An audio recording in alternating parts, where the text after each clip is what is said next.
পরে নবীজি স্বপ্ন দেখায়, কিরে বেলাল, এটা কেমন জুলুম, কতদিন হলো তোমার কণ্ঠের আজান শুনি না। বেলাল রে, তোর কি মন চায় না আমি নবীর জিয়ারতে আসতে? বেলাল আয়, আমি নবীর জিয়ারতে আয় রে বেলাল আয়, কতদিন হলো তোমার কণ্ঠের আজান শুনি না। স্বপ্ন যখন নবীজি দেখাইছে, এ মুসলমান, হযরত বেলাল সুদূর সিরিয়ার দামেস্ক থেকে পাগলের মতো দৌড়াইলেন, পাগলের মতো ছুটে আসলেন। যখন মদিনাতে আসলেন তখন তাহাজ্জুদের সময় চলতেছিল। তাহাজ্জুদের সময় চলার সময় হযরত বেলাল রাদিয়াল্লাহু আনহু কাঠের জালি দিয়ে তখন রওজা শরীফ ঘিরে রাখা ছিল।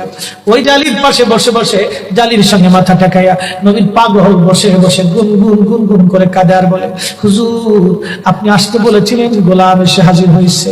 নবী গো, আজান দিতে বলেছেন, আমি আজান দিলে আপনি আগে নামাজ আসতেন, এখন আজান দিলে কি নবী আপনি নামাজে আসবেন?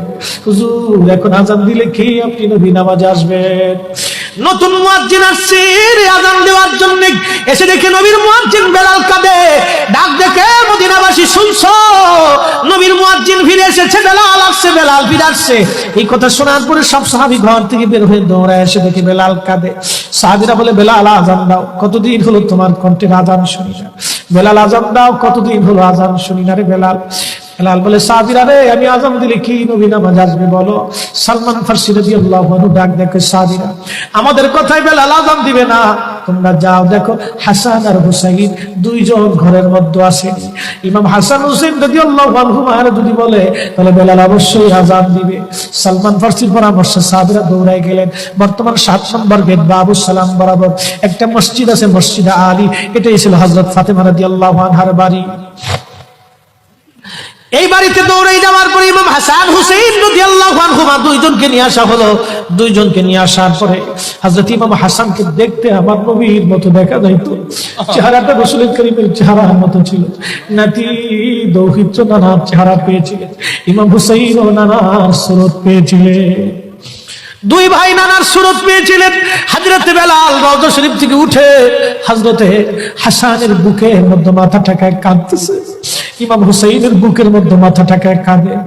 হযরত ইমাম হাসান ডাক দেখে, নানার মুয়াজ্জিন, কতদিন হলো তোমার কণ্ঠে আযান শুনি না, যে কণ্ঠ দিয়ে নানার আযান শুনাইতা, যাও গো ওই কণ্ঠ দিয়ে আমাদেরকে আযান শোনায়া যাও।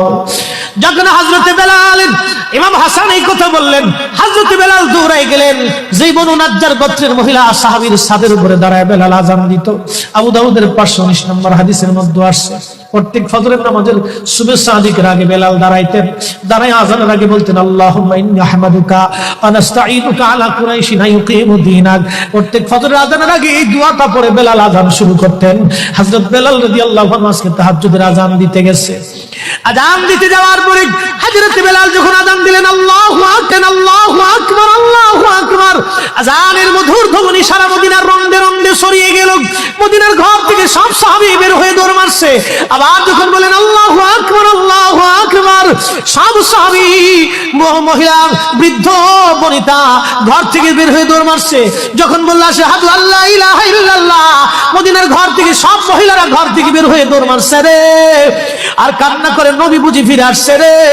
আবার যখন বলেন আশহাদু আল্লা ইলাহা ইল্লাল্লাহ, তখন মদিনার মানুষ কান্না করতেছিল, গুন গুন গুন গুন করে কান্না করে। মদিনার ভিতরে আওয়াজ বের হয়ে গেল, নবী বুঝি আসছে রে, নবী বুঝি ফিরে আসছে রে, নবী বুঝি ফিরে আসছে রে, নবী বুঝি আসছে।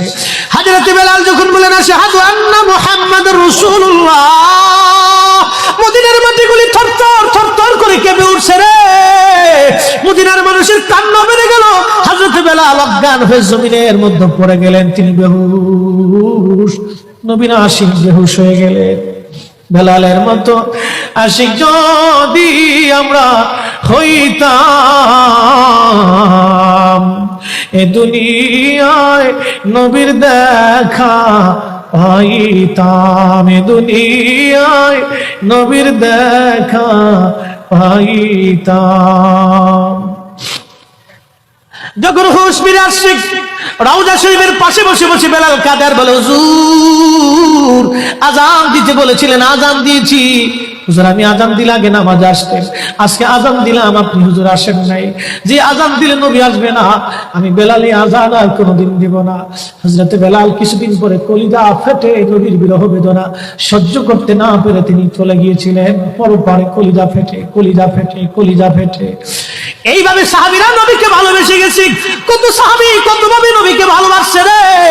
হযরত আবু বকরের কথা বলছিলাম, আম্মা জান আয়েশা ডেকে বলে, হুজুর আপনি, আম্মা জান আয়েশার মনটা বেজার হয়ে গেল।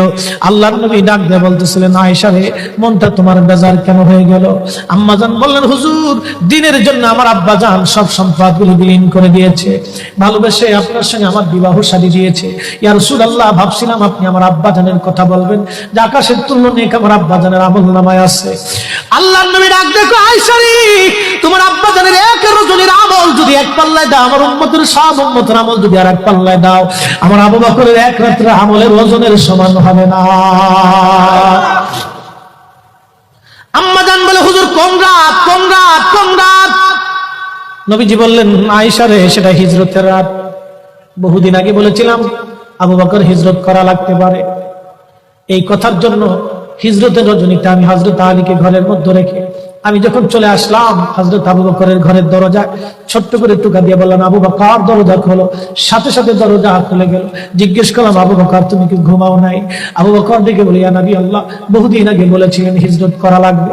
হুজুর ওই দিন রজনী থেকে অদ্যবধি রজনীতে আমি কোন রাত্রের জন্য বিছনায় পিঠ লাগাই নাই।